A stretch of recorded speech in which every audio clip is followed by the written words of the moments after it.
Hello दोस्तों, welcome to toppers village. दोस्तों आज हम देखेंगे क्लास 12 मैथमेटिक्स का जो चैप्टर है, चैप्टर नंबर 3 मैट्रिसेस, उसकी है एक्सरसाइज 3.2 और क्वेश्चन नंबर 18 सबसे इम्पोर्टेंट क्वेश्चन। और ये कहीं ना कहीं सभी जो स्टेट बोर्ड्स है, ये सीबीएसई की बात कर रहा हूँ मैं ये तो, लेकिन हर एक स्टेट बोर्ड में कहीं ना कहीं ऐसा क्वेश्चन या फिर यही क्वेश्चन सेम टू सेम आपको ज़रूर मिलेगा। तो आप अपने हिसाब से देख लें ये कौन सा क्वेश्चन है। तो नंबरिंग मैंने सीबीएसई का तो बता ही दिया। क्वेश्चन क्या है, सबसे इंपॉर्टेंट क्वेश्चन है ये। इसमें बोला इफ़ ए इक्वल टू, एक बार मैं आपको बुक में भी दिखा देता हूँ। ये दिख रहा है आपको क्वेश्चन नंबर 18। हाँ, इफ़ ए इक्वल टू ये दे रखा है 0 minus 10 alpha by 2, 10 alpha by 2 फिर 0, ये 2 बाई 2 की मैट्रिक्स है। फिर बोला and I is the identity matrix of order 2, show that. हमें ये प्रूव करना है कि I plus A equal to I minus A, फिर 2 बाई 2 की मैट्रिक्स मल्टीप्लाई कर रखी है, कोस एल्फा माइनस साइन एल्फा फिर कोस एल्फा। ठीक है, तो ये क्वेश्चन मैंने लिख रखा है। अब इसको कैसे अप्रोच करेंगे, क्या क्या चीज़ें हमें इसको स्टार्ट करने से पहले पता होनी चाहिए। यहाँ पर मेन चीज़ ये देखो, क्वेश्चन में एल्फ़ा का जिक्र कर रखा है। एल्फ़ा भी दो टाइप से, एक तो एल्फ़ा बाई 2, अगर यहाँ पर एक की वैल्यू अगर आप देखोगे ध्यान से तो एल्फ़ा बाई टू मतलब हाफ एंगल है, आधा एंगल है ये। और क्वेश्चन में जो चीज़ प्रूव करने के लिए बोल रखा है उसके अंदर एल्फ़ा है, मतलब पूरा एल्फ़ा है, एल्फ़ा बाई 2 नहीं है। तो ऐसे तो है नहीं कि यहाँ से 1/2 बाहर निकाल ले तो ये अल्फ़ा हो जाएगा, ऐसे नहीं होता। हमें एंगल को आधा करना या डबल करना, उसके लिए प्रॉपर फॉर्मूले लगाने आने चाहिए। और ये देखो क्या है, एंगल की बात करें तो ऑब्वियसली ट्रिग्नोमेट्री इसके अंदर आएगी। जैसे अभी हमने क्वेश्चन नंबर 13 भी देखा था ना पिछले वीडियो के अंदर, वैसे ही यहाँ पर भी हमें कुछ ट्रिग्नोमेट्री के फॉर्मूलाज पता होने चाहिए। कौन से फॉर्मूले वो मैं आपको पहले लिख के बता देता हूँ, उसके बाद में क्वेश्चन एकदम मक्खन की तरह हो जाएगा। कौन से फॉर्मूले, या तो आप एंगल को डबल करना सीख लो, जो कि बहुत मुश्किल है ना, उसमें तो मतलब ये अलग ही क्वेश्चन हो जाएगा, ऐसे नहीं करेंगे। या फिर जो फुल एंगल है एल्फ़ा, उसको आधा करना सीख लो। आधा भी कैसे, यहाँ पर आधा एंगल जब है ना एल्फ़ा बाई 2, उसके साथ में है 10, देखो 10 alpha by 2 minus 10 alpha by 2 है ना। और जो फुल एंगल है उसके साथ है साइन या कोस एल्फ़ा माइनस साइन एल्फ़ा और यहाँ पे कोस एल्फ़ा। ठीक है, तो हमें जो साइन एल्फ़ा है और कोस एल्फ़ा है, इसके अंदर जो एल्फ़ा एंगल है उनको हमें आधा तो करना है, लेकिन 10 वाले फॉर्मूले के अंदर। अब साइन एल्फ़ा, जैसे मैं एक चीज़ बताऊं, आपको याद है साइन टू थीटा के दो फॉर्मूले होते हैं साइन टू थीटा के, ये तो पता होगा आपको पक्का। एक फॉर्मूला क्या होता है 2 साइन थीटा कोस थीटा, होता है कि नहीं होता। और एक फॉर्मूला होता है, दो फॉर्मूले होते हैं, एक और फॉर्मूला होता है वो 10 में होता है, वो क्या होता है 2 tan theta upon 1 plus tan square theta. ये भी किसका फॉर्मूला होता है, साइन टू थीटा का फॉर्मूला ही होता है। 11th की बात है ये, 11th के ट्रिग्नोमेट्री वाले चैप्टर की। ऐसे ही कोस टू थीटा के 4 फॉर्मूले होते हैं। एक होता है cos square theta minus sine square theta, एक होता है पूरा कोस के अंदर 2 कोस स्क्वायर थीटा माइनस 1, एक होता है साइन के अंदर 1 माइनस 2 साइन स्क्वायर थीटा, एक होता है टेन के अंदर, उसमें ऊपर की तरफ आता है 1 माइनस टेन स्क्वायर थीटा और नीचे 1 प्लस टेन स्क्वायर थीटा। नीचे तो इसका और उसका सेम ही है। तो मैं क्या कहना चाह रहा हूँ, यहाँ पर एक जगह तो एल्फ़ा बाई 2 के साथ में 10 है और दूसरी जगह एल्फ़ा के साथ में साइन और कोस है। तो हम ये जो फुल एंगल है एल्फ़ा और एल्फ़ा, इसको हम आधा कर देंगे। यहाँ पर भी आधा हो रहा है, जैसे को 2 थीटा ना, 2 थीटा उसका यहाँ पे क्या हो गया, थीटा हो गया, सिंपल सा थीटा आधा हो गया, ये स्क्वायर है ये तो आधा हो गया ना। तो 2 थीटा था तो उसका आधा थीटा हो गया, यहाँ पे एल्फ़ा है तो उसका आधा क्या होगा, एल्फ़ा बाई 2 हो जाएगा, है ना। लेकिन अब इस साइन एल्फ़ा का, जैसे यहाँ पे साइन 2 थीटा होता तो कौन सा फॉर्मूला लगाना चाहिए था, तो 10 वाला लगाना चाहिए था। क्यों, क्योंकि एक इन्फॉर्मेशन यहाँ पर 10 में दे रखी है, सबको 10 में ही कन्वर्ट कर लो, ये है कहने का मतलब।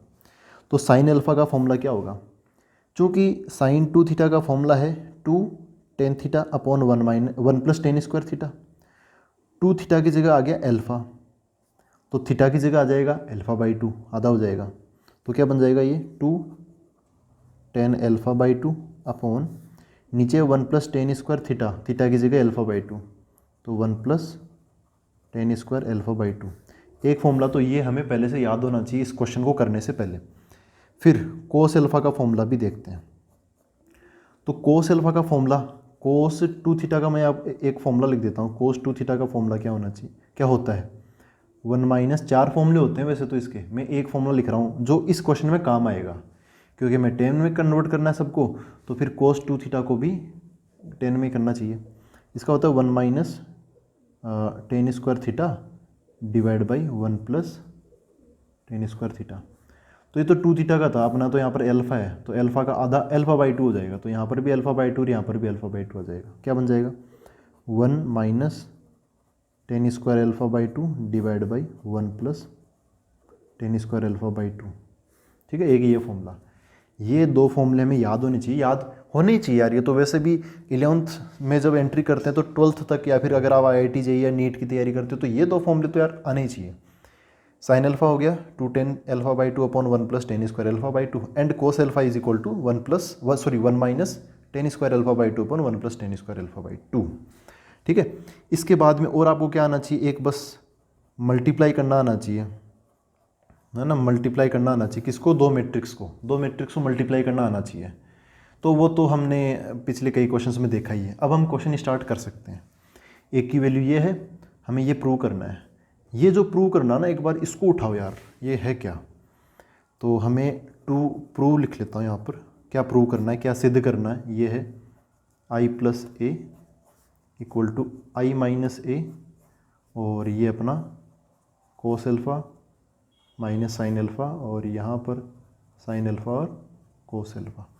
समझ गए ना। अब बैकग्राउंड बन गया। देखो यहाँ पे जहाँ जहाँ पर साइन एल्फा लिखा हुआ है ना, ये यहाँ और यहाँ, वहाँ तो मैं ये फॉर्मूला लगा दूंगा, और जहाँ जहाँ पे कोस एल्फा लिखा हुआ है वहाँ पर मैं ये कोस वाला फॉर्मूला लगा दूंगा। उसके अलावा बस सिंपल सा मल्टीप्लाई करना है मैट्रिसेस का। अब ज़्यादा दिमाग लगाना ही नहीं है, ऐसा है इस मेथड में।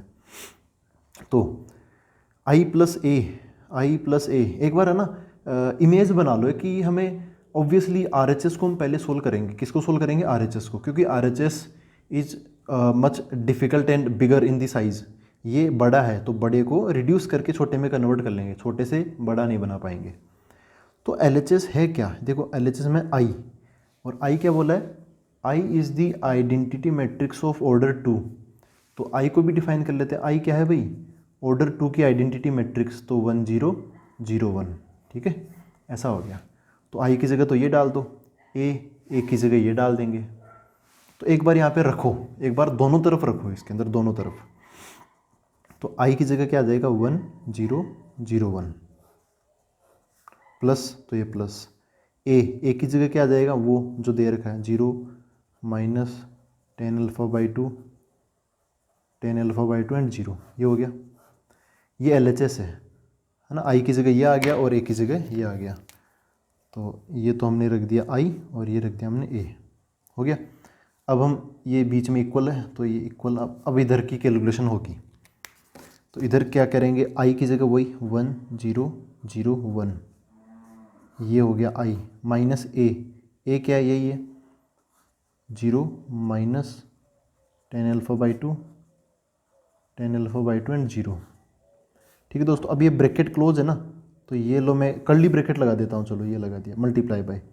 अब ये आ जाएगा, ये मैट्रिक्स है, तो मैट्रिक्स ये कोस एल्फा साइन एल्फा, यार इनकी वैल्यूज़ रखेंगे तो चलो अगली स्टेप में रख लेंगे, अगले पेज पे करते हैं, इधर ज़्यादा जगह है नहीं। तो इसको मैं ऐसे एज इट इज़ लिख लेता हूँ, कोस alpha minus sine alpha and this is sine alpha and cos alpha. Calculation पे थोड़ी नज़र बना के रखनी है, क्योंकि बहुत सारी चीज़ें आ जाती ना, तो फिर हम कंफ्यूज होने लग जाते हैं। इधर LHS में क्या मिलेगा हमें, ये 1 और ये 0, मतलब ऐड हो रहे हैं ना दोनों, ऐड होगा तो क्या होगा, करस्पॉन्डिंग एलिमेंट जुड़ेंगे। तो इस 1 में ये 0 जुड़ेगा, इस 0 में ये जुड़ेगा, इस 0 में ये जुड़ेगा, और इस 1 में ये वाला 0 जुड़ेगा। तो कुल मिला के क्या बना LHS। अगले पेज पे लिखते हैं इसको। LHS देखो ऐसा बन गया 1, फिर बाद में minus tan alpha by 2 and इधर टेन एल्फा बाई 2 एंड 1। ये सिंपल था, क्योंकि जहाँ पे कोई नंबर था तो उसके सामने 0 है, तो यहाँ 0 है तो यहाँ पे माइनस टेन एल्फा बाई 2, तो इन दोनों को जोड़ के मैंने ये लिख दिया। अब इक्वल टू RHS में क्या आएगा, पहले तो हमें इस कर्ली ब्रैकेट को, मतलब इसको सोल्व करना पड़ेगा। इसके अंदर दो चीज़ें हैं, इसको सोल्व कैसे करें, इनको माइनस कर लो, यहाँ पे क्या माइनस, तो 1 minus 0 1, 0 minus minus tan alpha by to, तो देखो 0 minus minus tan alpha by to है तो प्लस हो जाएगा ये, फिर 0 minus tan alpha by to minus tan alpha by to, 1 minus और ये 0, ठीक है, चौथा चौथे से माइनस होगा ऐसा। तो मैं डायरेक्ट लिख देता हूँ, क्या बनेगा, ऐसा बनेगा 1 टेन अल्फा बाई टू, फिर यहाँ पर 1 sorry minus tan alpha by to और यहाँ पर 1, ऐसा बनेगा मल्टीप्लाई बाई। अब हम इनकी वैल्यूज रख देते हैं, कोस alpha sine alpha minus sine alpha and cos alpha. इनकी वैल्यूज क्या है, कोस एल्फा की जगह ये फॉर्मूला लगाऊंगा मैं, और साइन एल्फा की जगह ये होगा क्या, उससे पहले से अपने पास में जो लोग हैं वो है 10 में और वो भी अल्फा बाई टू। अब इनकी जगह में अगर ये डालूंगा तो ये भी क्या है 10 में और वो भी अल्फा बाई टू, तो सारी चीज़ें एक ही वेरिएबल में चलनी स्टार्ट हो जाएगी, फिर क्वेश्चन आसान भी हो जाएगा। तो अब हम इसको लीड करते हैं, यहाँ और यहाँ तो है कोस एल्फा, तो यहाँ तो मैं लगा दूंगा ये वाला फॉर्मूला, और ऐसे ये है अपना 10 साइन वाला, तो इसको मल्टीप्लाई में यहीं लिख लेता हूँ मैं।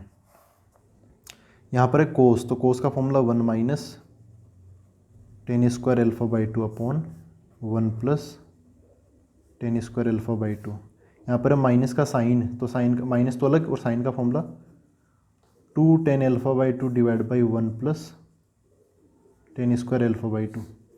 फिर यहाँ पर वापस साइन है तो वही आ जाएगा यहाँ पर, लेकिन प्लस का है तो प्लस का आ जाएगा 1 plus tan square alpha by two, और यहाँ पे कोस है तो यहाँ पर यही फॉर्मूला इधर लग जाएगा 1 minus tan square alpha by two upon 1 plus tan square alpha by two. बस ये हो गया। अब दोस्तों LHS को तो छेड़ो मत, ठीक है, RHS को अगर आप सोल्व करोगे ना तो सोल्व करते करते करते करते यहाँ तक हम ऑटोमेटिकली पहुँच जाएंगे। तो बस अब हम किसको सोल्व करेंगे, RHS को। LHS यहीं पे मैंने छोड़ रहा है। अब कैसे सोल्व करें, देखो ये एक मैट्रिक्स है, अब मल्टीप्लाई करना आना चाहिए, ये एक मैट्रिक्स ये एक मैट्रिक्स, दोनों को करना मल्टीप्लाई। तो कैसे करेंगे, मैंने बोला था हमेशा की तरह कैसे करेंगे, पहली जो मैट्रिक्स है और जो दूसरी मैट्रिक्स है, पहले वाले की तो रो उठाएंगे और दूसरे वाले का कॉलम, ठीक है, पहले वाले का रो और दूसरे वाले का कॉलम।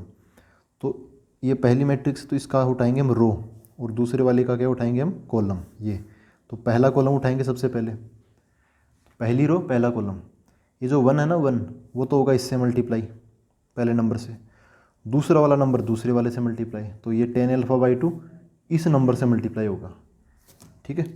तो अगर हम देखो दोस्तों कैलकुलेशन हमें ही करना है, बुक में तो ओनली क्वेश्चन लिखा है, हमें आंसर खुद ही बनाना है और टाइम भी अपने पास लिमिटेड होता है। तो अगर हम थोड़ा बहुत डायरेक्ट कर लें तो आई होप आप समझ जाओगे कि मैं कैसे करना चाह रहा हूँ इसको। अगर मैं ऐसे लिखूँ 1 इसके साथ लिखूँ मल्टीप्लाई बाई 1, फिर बाद में 10 अल्फा बाई 2 इसके साथ लिखूँ, तो होगा क्या कि यहाँ पर पेज भरेगा, साथ ही साथ टाइम भी बहुत लगेगा, और अगर हम ज़्यादा पेज भरते हैं ना तो कैलकुलेशन मिस्टेक होने के चांसेस ज़्यादा होते हैं।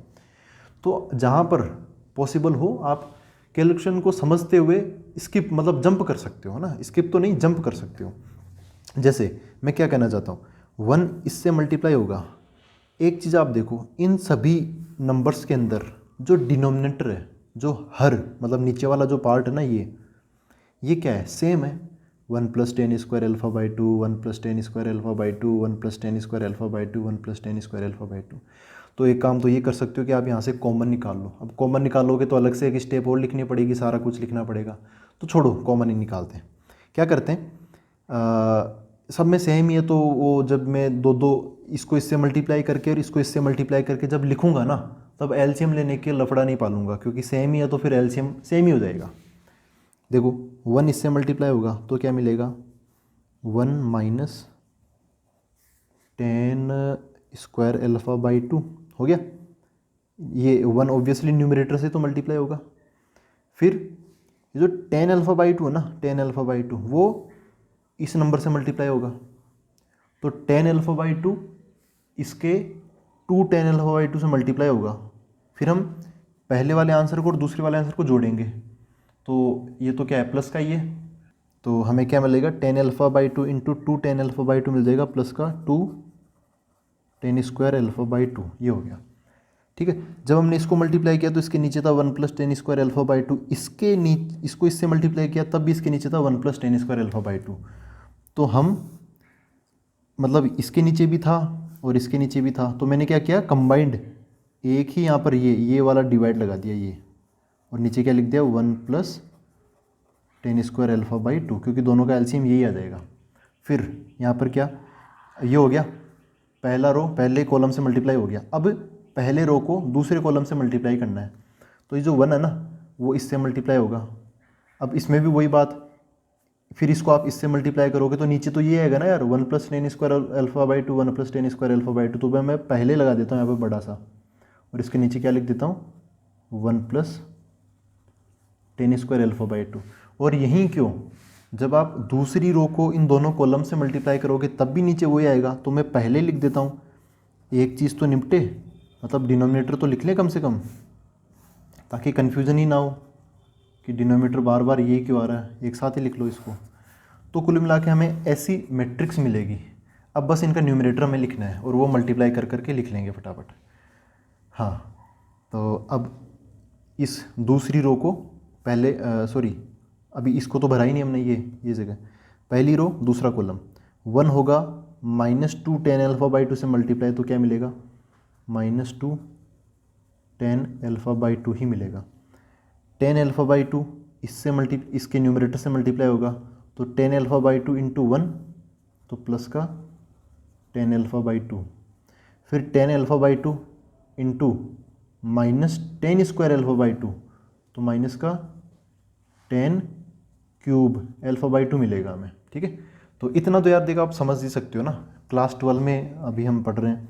तो देखो अगला है, अब दूसरी रो को फर्स्ट कॉलम से मल्टीप्लाई करेंगे, तो -tan अल्फा बाई 2 पहले इसके न्यूमरेटर से मल्टीप्लाई होगा, तो -tan अल्फा बाई 2 × 1, तो क्या आ जाएगा -tan अल्फा बाई 2 आ जाएगा। फिर -tan alpha by 2 × -tan square alpha by 2, ये दूसरी रो का पहली कॉलम से मल्टीप्लाई कर रहे हैं, तो पहला एलिमेंट पहले से मल्टीप्लाई होगा। तो अब इसमें 2 नंबर, ये इन दोनों से मल्टीप्लाई होगा, इससे तो कर लिया, अब इससे करेंगे तो माइनस माइनस क्या हो जाएगा, प्लस हो जाएगा। फिर tan अल्फा बाई 2 और tan square alpha by 2, tan cube alpha by 2 हो गया। ठीक है, और अब इसके बाद ये दूसरा एलिमेंट देखो, ये जो दूसरा एलिमेंट है ये 1, अब ये इस दूसरे एलिमेंट से मल्टीप्लाई होगा, तो 1 2 tan अल्फा बाई 2 से मल्टीप्लाई होगा, तो प्लस का 2 tan अल्फा बाई 2। ठीक है, ये मत भूलना, कई बार है ना हम ये भूल जाते हैं, दूसरे को मल्टीप्लाई करना ही भूल जाते हैं, तो बहुत बड़ी गड़बड़ हो जाती है ऐसे क्वेश्चन में। तो अब दोस्तों अब लास्ट चीज़ ये बचा है, चौथा वाला एलिमेंट फिल करना है।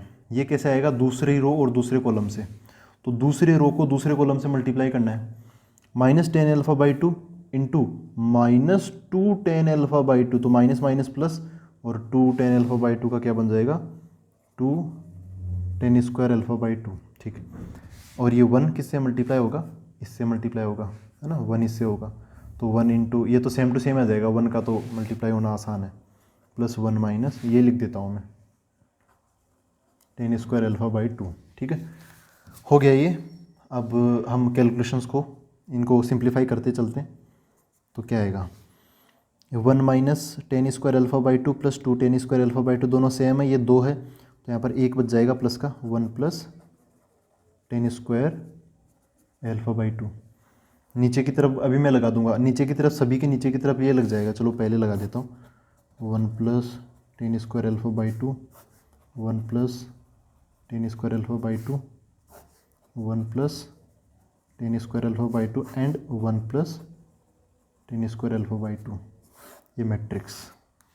हाँ, अब इसके ऊपर क्या आएगा, देखो -2 tan अल्फा बाई 2 और प्लस का tan अल्फा बाई 2 है, तो ये मिला के क्या बन जाएगा, माइनस का tan अल्फा बाई 2 आ जाएगा इन दोनों से, ये माइनस का tan क्यूब अल्फा बाई 2 है, तो ये माइनस का tan अल्फा बाई 2 यहाँ पर और माइनस का tan क्यूब अल्फा बाई 2 यहाँ पर है, तो माइनस का tan अल्फा कॉमन ले लो ना सब में से, तो माइनस का tan अल्फा बाई 2 मैंने कॉमन ले लिया, क्या बचा यहाँ पर कितना बचा था, माइनस का tan अल्फा बाई 2 बचा था और माइनस का कॉमन ले लिया, तो प्लस का 1। कुछ कैलकुलेशंस मैं अपने दिमाग में कर रहा हूँ, समझ रहे हो ना आप, मतलब कॉमन लेने का काम भी मैं यहीं पे कर रहा हूँ और इन दोनों को जोड़ के लिखने का काम भी यहीं पे कर रहा हूँ, फिर बाद में कॉमन ले लिया मैंने। -10³ α/2 में से -10 α/2 कॉमन ले लूँगा तो प्लस का 10² α/2 बच जाएगा। ठीक है, तो नहीं तो मेरे को अलग से लिखना पड़ता है एक और स्टेप में, आपको भी लिखना पड़ता। अब देखो -10 α/2 और ये दोनों प्लस का 10 α/2 बना लेंगे। 10³ α/2 तो है ही, इन सब में से फिर मैं अगेन 10 α/2 कॉमन ले लूँगा तो क्या बचेगा, इनसे प्लस का मिला था एक, तो एक बच जाएगा वहाँ पर, और 10³ α/2 की जगह स्क्वायर बच जाएगा 10² α/2। यहाँ पर चौथी जगह क्या बचेगा, ये देखो यहाँ से 2 10² α/2 और माइनस का 10² α/2, तो 1 प्लस एक बच जाएगा 10² α/2 हो गया। ध्यान से देखो, अब यहाँ पे कटिंग हो जाएगी, ये कट गया, ये कट गया, ये कट गया और ये कट गया, समझ रहे हो ना। ये तो पूरा ही कट गया, इसमें ये बच गया एक जगह और इसमें ये बच गया एक जगह और ये हो गया, तो बचा क्या, यहीं पे लिख दें क्या, आ जाएगा। ये तो पूरा ही कट गया तो यहाँ पे 1 बच गया, ये कट गया लेकिन यहाँ पे बच गया -10 α/2, तो -10 α/2 बच गया। ठीक है, ये कट गया लेकिन ये बच गया 10 α/2 और ये कट गया तो यहाँ पे 1 बच गया, तो ऐसे आया। अब ये चीज़ क्या है, ये देखो सिंप्लीफाई हो गया, इससे ज़्यादा सिंप्लीफाई नहीं कर सकते। ये अपना RHS है, ये RHS देखो इसी के तो बराबर LHS यही तो है, 1 - 10 α/2 10 α/2 और 1, 1 - 10 α/2 10 α/2 और 1, तो this is equal to LHS। तो LHS इक्वल टू क्या हो गया, RHS। ये RHS किसके बराबर हो गया, LHS के बराबर। तो इस प्रकार ये अपना क्वेश्चन हुआ। ये मैं समझा रहा हूँ तो लग गए इसमें 20 मिनट, लेकिन अगर आप खुद से करोगे या फिर आपको एक बार समझने के बाद में करोगे ना तो जल्दी से हो जाएगा। मेन चीज़ इसमें, जब आप RHS में इस I - A, ये क्या था, I - A था, इसको जब आप इससे cos alpha minus sine alpha cos alpha sine alpha cos alpha इससे मल्टीप्लाई करोगे ना, बस यहाँ से इस स्टेप में यहीं पे आपको दिक्कत हो सकती है और कहीं दिक्कत नहीं होगी। बाद में तो अगर ये आपको कॉमन लेना समझ में नहीं आया तो आप एक स्टेप बढ़ा के बीच में कॉमन लेके फिर ऐसे लिख सकते हो, तो यहीं पर हम पहुँचेंगे। और वैसे कॉमन लेना यार इतना तो आना ही चाहिए, 12th क्लास में है तो 11th पार करके आए हैं तो इतना तो हमें पता होना चाहिए। कैलकुलेशन है, कैलकुलेशन में कोई कंसेप्ट वाली बात नहीं लगती है। ठीक है, तो आई होप ये आपको क्लियर हुआ है। अब मिलते हैं हम अगले वीडियो के अंदर। Thank you very much.